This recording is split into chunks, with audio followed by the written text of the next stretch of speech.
We're going to read now from the book of Luke, chapter 18, verses 1 to 8. And this is typically called the parable of the widow and the judge.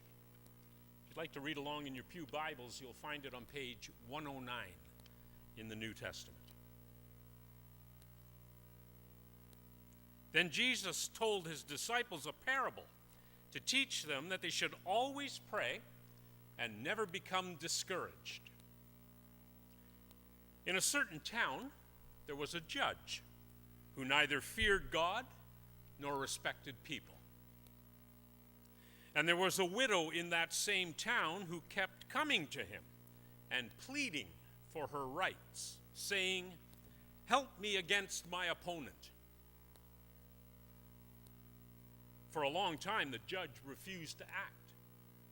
But at last, he said to himself, "Even though I don't fear God or respect people, yet because of all the trouble this widow is giving me, I will see to it that she gets her rights.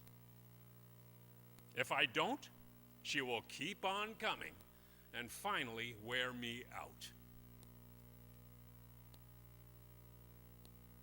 And the Lord continued, "Listen to what that corrupt judge said. Now, will God not judge in favor of his own people who cry to him day and night for help? Will he be slow to help them? I tell you, he will judge in their favor, and he will do it quickly. But will a Son of Man find faith on earth when he comes?"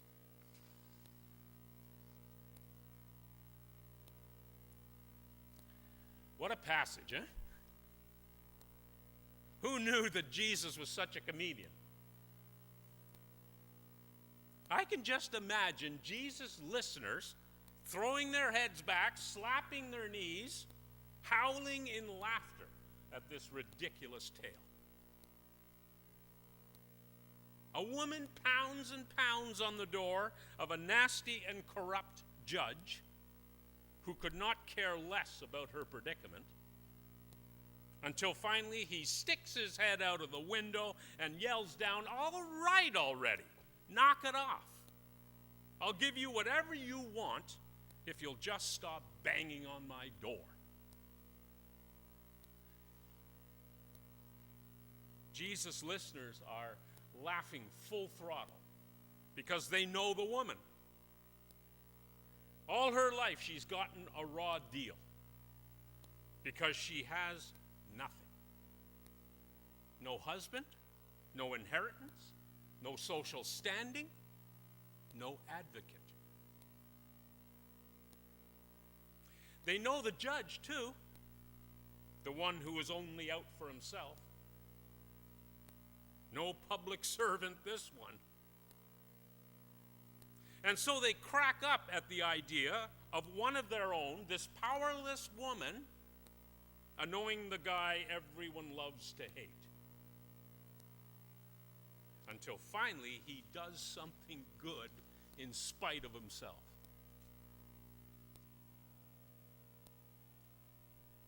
Jesus' listeners like the story. They laugh heartily, and then they sigh. And they remember Jesus telling them that this is what prayer is like.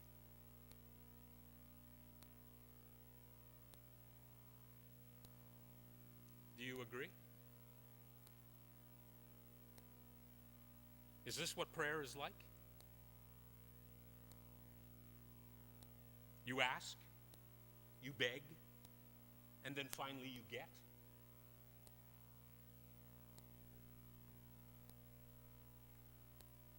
Folks, I think it's time for a reality check.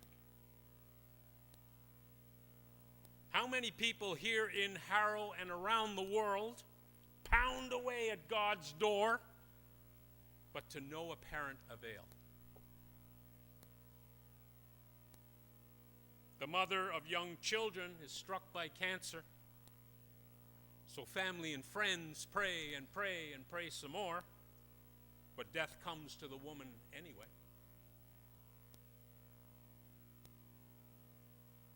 A certain Air Force chaplain prays every day for an end to the Afghan war, but time and again his base commander brings news of yet another Canadian soldier lost in battle.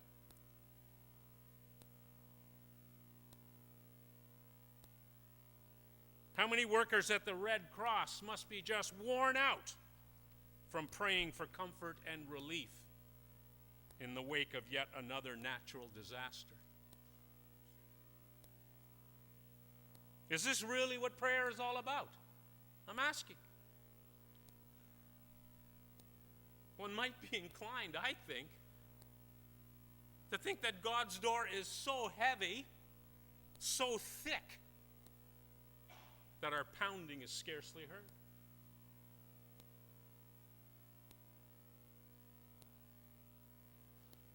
And yet, in our passage, Jesus insists that God judges in favor of his people. What's more, he does it quickly. Jesus pledges speedy relief to all those who pray persistently. Speedier relief, certainly, than what the widow got from the unjust judge. But does Jesus' message hold water today? Now, you have to know this. You have to know that Jesus, his disciples, and eventually all his followers of the day were what we call apocalyptics. They believed that the end of time, namely the apocalypse, was right around the corner. They believed that God's kingdom was so close you could touch it, that God's justice was near at hand. This is what they believed. But that was Jesus living in his time. You must admit, it's getting harder and harder to see things his way the further we get from the first century.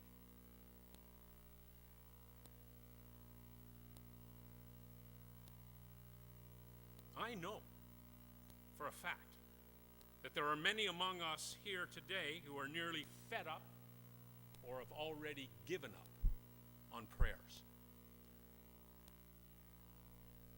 And so, as eye or ear-catching as this parable might be, for many of us it seems meaningless. Meaningless, especially when we know that God does not fix things quickly for all who ask persistently.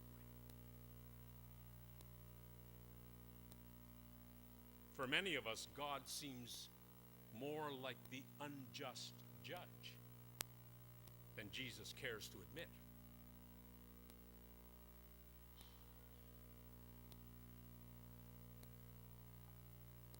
Still,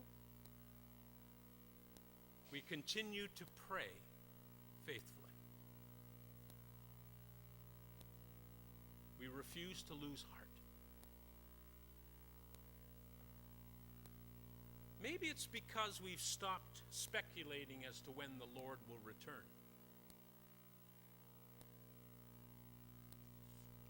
Or maybe we've developed a different outlook on prayer. Maybe we've come to realize that prayer is not only about telling God what's on our wish list, but more about lifting up to God every joy and concern, every fear and doubt, and yes, every lament and plea.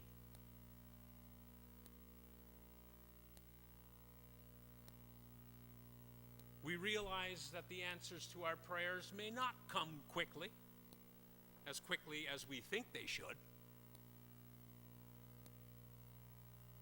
That's why we sing, 1,000 ages in thy sight are like an evening gone.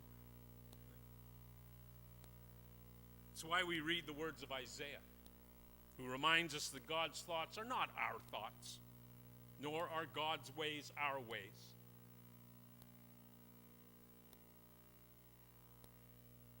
Yet, despite the possibility that our prayers may not be answered quickly, we pray faithfully nonetheless. As hard as things may be, we refuse to lose heart. We try to take the long view of things, don't we? All the while, we're bruising our hands, pounding on God's door.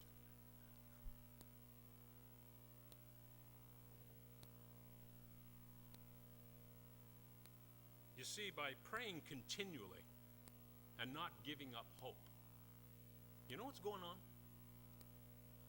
We're living in the expectation that God has not abandoned this world and us in it. That's what's going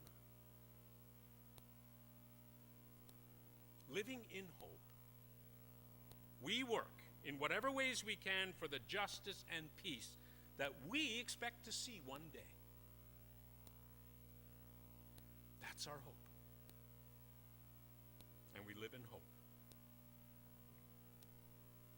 We may think sometimes that we gain nothing by continually praying to God. Sometimes we'll think that. But as someone once said, we may not seem to gain anything, but there are things we are sure to lose. Like anger, like greed, depression, anxiety, insecurity, and maybe like Freddie, fear of death.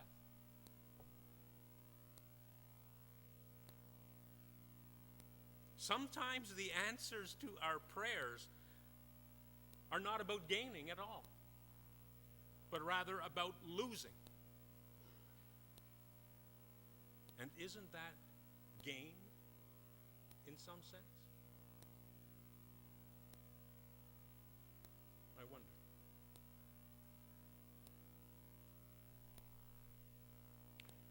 Now, I could stop right there. Right there. I could leave you with that thought and that thought alone. Eh?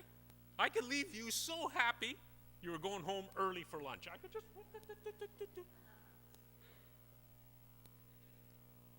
But you know I'd never do that to you. I would never, never, never cheat you out of another interpretation of the passage that lies just beneath the surface. Another layer to the onion, as I like to say. Have you ever noticed that there are trigger words to be found in most biblical passages? The word judge, for example, in this passage. Right away, it triggers our thinking that God is the judge. Right? In the parable. It's where our mind automatically seems to go. Even if, as is in the case of this parable, God is a good judge in total contrast to the unjust judge we read about. Right? But still, our mind is triggered by the word judge to think automatically about God. But let's set aside for a moment those trigger words. We're going to turn the tables upside down. What if the woman in our story represents God? Down on her knees as she is, praying that our judgmental, disrespectful, and greedy hearts might finally pay attention to her way of living at peace in the world with kindness and justice for all. What if? What What if God is the one who's been pounding at the door since human beings first started living together on this earth? And what if we, like the unjust judge, that is, like people who do not know how to be God's people in the world, or only act as such when it suits us, eh? What if we're the judge?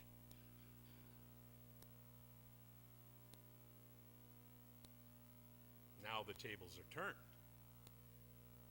Now it is God who must take the long view of things. Now it is God who must wonder whether things will ever change, and whether or not her prayers will be answered. Now it is God who must pound at the heavy wooden door to our hearts.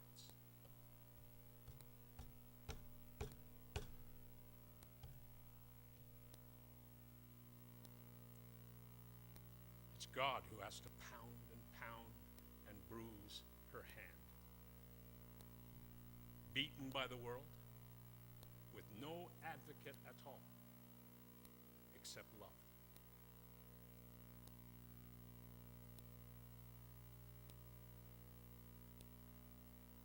How about I leave you with that thought this morning? Eh?